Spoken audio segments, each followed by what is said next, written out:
आपके लिए एक ऐसी खबर लेके आया हूं कि कब्जाधारी के लिए एक बहुत ही बड़ी खुशखबरी है। यानी कि माननीय सुप्रीम कोर्ट का ऐतिहासिक फैसला है कि अगर 5 साल तक कब्जा किसी प्रॉपर्टी के ऊपर रहता है, चाहे वो मकान हो, दुकान हो या फिर कोई जमीन हो, तो कब्जाधारी उस प्रॉपर्टी का पूरी तरह से मालिक बन जाएगा। यानी कि उसी की प्रॉपर्टी हो जाएगी। तो किस तरीके से हो जाएगी, क्या फैसला है, ये पूरी जानकारी इस वीडियो के अंदर मैं आपको बताने वाला हूँ। वीडियो बहुत ही महत्वपूर्ण है। कब्जाधारी और जो प्रॉपर्टी के रियल मालिक है, सभी को ये वीडियो बिल्कुल अंत तक देखना है, तभी पूरी जानकारी समझ में आएगी कि हकीकत में क्या जानकारी है। इसलिए वीडियो में अंत तक बने रह के पूरी जानकारी का फायदा उठाइए। और इस चैनल को अभी तक सब्सक्राइब नहीं करे हैं तो पहले इसको सब्सक्राइब ही कर दीजिए और साथ में बेल आइकन को भी दबा दीजिए। तो चलिए शुरू करते हैं। तो वेलकम दोस्तों, मैं हूं आपको अपना एडवोकेट जितेंद्र। तो दोस्तों, जैसा कि आप सभी को पता है कि स्थायी प्रॉपर्टी के मुख्यतः 3 रूप होते हैं। एक तो कोई जमीन होती है, या फिर कोई दुकान होती है, या फिर कोई मकान होता है। अब इसके अंदर कोई किराएदार आता है तो उस किराएदार का उस प्रॉपर्टी के ऊपर एक लालच हो जाता है। लालच इस तरीके से हो जाता है कि वो अगर लंबे समय तक उस प्रॉपर्टी के ऊपर रहता है तो वो ये सोचने लगता है कि मैं इस प्रॉपर्टी का असली मालिक बन जाऊं, क्योंकि इस प्रॉपर्टी के ऊपर मेरा लंबे समय से कब्जा कायम है। तो तरह तरह की एडवाइस लेता है, हर किसी के पास में जाता है कि अब मैं क्या करूं, ये प्रॉपर्टी मेरी खुद की हो जाए। तो इसी को लेकर माननीय सुप्रीम कोर्ट का ऐतिहासिक फैसला है कि अगर कोई कब्जाधारी किसी भी प्रॉपर्टी के ऊपर अगर 5 साल तक रहता है तो मालिकाना हक जता सकता है, वो प्रॉपर्टी उसकी हो सकती है। तो दोस्तों, शायद आपको इस बात की भी जानकारी होगी कि पहले कानून 12 साल तक जिसका प्रॉपर्टी के ऊपर कब्जा रहता था तो मालिकाना हक जता सकता था। इसके ऊपर माननीय सुप्रीम कोर्ट ने फैसला दिया था। पर यहाँ पे अब अगर कोई 5 साल तक भी किसी प्रॉपर्टी के ऊपर रहता है तो वो भी उस प्रॉपर्टी का मालिक बन सकता है। वही अगर उस प्रॉपर्टी का मालिक बन जाता है तो जो प्रॉपर्टी के रियल मालिक है उनके लिए बहुत बड़ी बैड न्यूज है। तो दोस्तों, ये जानकारी मैं आपको माननीय सुप्रीम कोर्ट के इस अहम मामले के अनुसार समझा देता हूँ। इस मामले के अंदर ऐसा होता है कि राधे श्याम जी का एक मकान होता है। उसके अंदर 2 कमरे, लेट, बाथ, एक हॉल और किचन होता है। वो क्या करते हैं कि अपने किसी रिश्तेदार को वहाँ पे रहने के लिए छोड़ देते हैं कि आप यहाँ पे रह सकते हैं। और राधे श्याम जी कहीं बाहर बिजनेस करते हैं, अपने फैमिली के साथ में वहीं पे रहते हैं।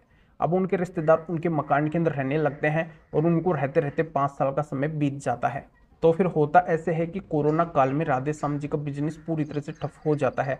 तो सोचते हैं कि अपने मकान के अंदर ही चलते हैं, वहीं पे कोई काम धंधा करेंगे, वहीं पे कोई नई शुरुआत करेंगे।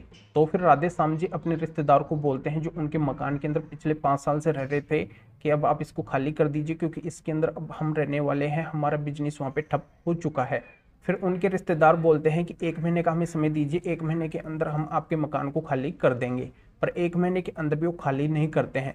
फिर से राधे श्याम जी उनको बोलते हैं, फिर वो 2 महीने का समय मांगते हैं। पर ऐसे करके 3 महीने का समय निकल जाता है, फिर भी वो उस मकान को खाली नहीं करते हैं। फिर 3 महीने के बाद में उन रिश्तेदार के द्वारा एक लीगल नोटिस राधे श्याम जी के पास में भिजवाया जाता है कि हमारे क्लाइंट को आप परेशान ना करें, क्योंकि ये इस प्रॉपर्टी के असली मालिक है। अगर आप ऐसा करेंगे तो आपके विरुद्ध कानूनी कार्रवाई की जाएगी। तो इस लीगल नोटिस को देख के, सुन के शॉक्ड हो जाते हैं। राधे श्याम जी के एक झटका लगता है कि ऐसा इन्होंने क्या कर दिया। फिर राधे श्याम जी कॉल लगाते हैं अपने रिश्तेदार के पास में, पर वो रिश्तेदार राधे श्याम जी की कॉल को रिसीव नहीं करते हैं।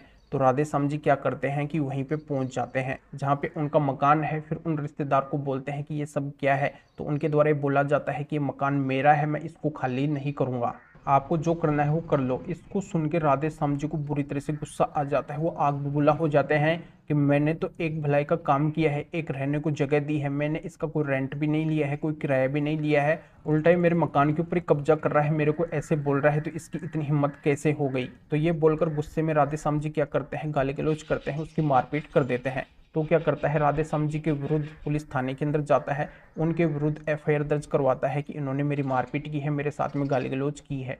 उल्टा वो राधे श्याम जी के विरुद्ध केस दर्ज करवा देता है। तो राधे श्याम जी हर जगह पे जाते हैं, पुलिस के पास में भी जाते हैं, एसडीएम के पास में भी जाते हैं, कलेक्टर के पास में भी जाते हैं, जहाँ पे उनको प्रयत्न करना है हर जगह पे वो प्रयत्न कर लेते हैं कि मेरी प्रॉपर्टी है, मेरा मकान है और इन्होंने इसी तरीके से अब कब्जा कर लिया है, तो ये मकान मुझे मिलना चाहिए। तो हर जगह पे राधे श्याम जी से उनके मकान के यानी कि उनकी प्रॉपर्टी के डॉक्यूमेंट्स मांगे जाते हैं कि आप अपनी प्रॉपर्टी के डॉक्यूमेंट्स दिखाइए कि आप इस प्रॉपर्टी के रियल मालिक हैं। पर नसीब होता यह है कि राधे श्याम जी की जो प्रॉपर्टी के डॉक्यूमेंट्स जो गुम हो जाते हैं, खो जाते हैं, वो उनके पास में नहीं होते हैं और उनकी साइड से कोई गवाही देने के लिए भी तैयार नहीं होता है। तो इससे क्या होता है, कानूनी रूप से राधे श्याम जी का पलड़ा कमजोर पड़ जाता है। तो राधे श्याम जी हर जगह पे जाके थक लिए, पर उनको कोई भी कानूनी हेल्प नहीं मिली, उल्टा उनके विरुद्ध ही उनके रिश्तेदार ने केस दर्ज करवा दिया। तो अभी ये मामला माननीय सुप्रीम कोर्ट यानी कि देश की सबसे बड़ी अदालत के पास में है और जल्दी इसका फैसला आने वाला है।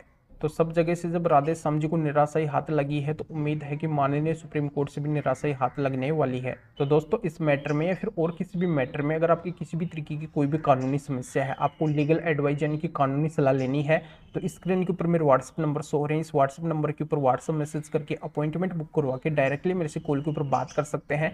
अपनी किसी भी तरीके की कोई भी कानूनी समस्या है तो उसका समाधान मेरे से जान सकते हैं। तो अभी आपको इस वीडियो को लाइक करना है और शेयर भी करना है, जो और लोगों तक भी ये जानकारी पहुंच सके। तो वीडियो देखने के लिए आप सभी का बहुत बहुत धन्यवाद।